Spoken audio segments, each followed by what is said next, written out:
Railway group D 2021-এ আসা railway সিরিজের ৮০ নম্বর question বলা হয়েছে একটি সোনার আংটি 15% লোকসানে 19,125 টাকা মূল্যে বিক্রি হয়। তাহলে সোনার আংটিটির ক্রয় মূল্য কত? 15%-এর ভগ্নাংশের ভ্যালু আমরা কিভাবে বার করব? যে 15/100 অর্থাৎ 5 3 15, 5 20 আছে, অর্থাৎ 15%-এর ভগ্নাংশের ভ্যালু হয় 3/3। অতএব 20 ইউনিট কোনো জিনিসের দাম, সেটাকে আমি 3 ইউনিট ডিসকাউন্টে বিক্রি করেছি। তাহলে বিক্রি কততে হবে? 17 ইউনিটে।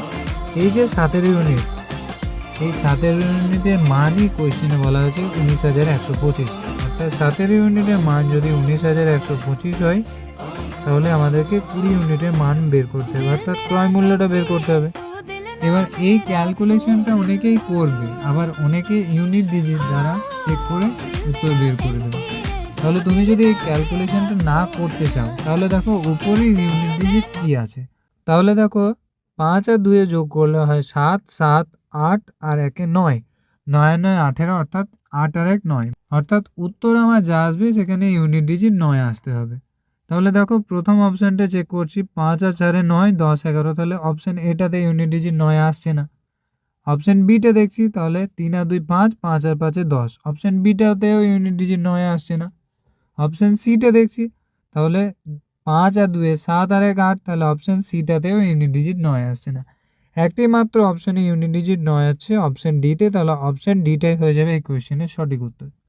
যদি তোমরা কাটাকাটি করতে চাও তাহলে কাটাকাটি করতে পারো, যদি ইউনিট ডিজিটের কনসেপ্ট না বুঝে থাকো।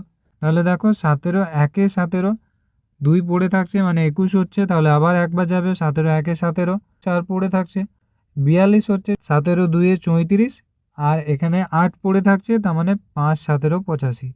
এবার 1125-এর সঙ্গে আমি যদি 20 গুণ করি তাহলে হয় 2250, তারপরে একটা শূন্য বসে যাবে, অর্থাৎ 22,500। তাহলে 22,500 আমরা একটি মাত্র অপশানে দেখলাম, অপশান ডিতে, তাহলে অপশান ডিটাই হয়ে যাবে এই কোশ্চেনের সঠিক উত্তর।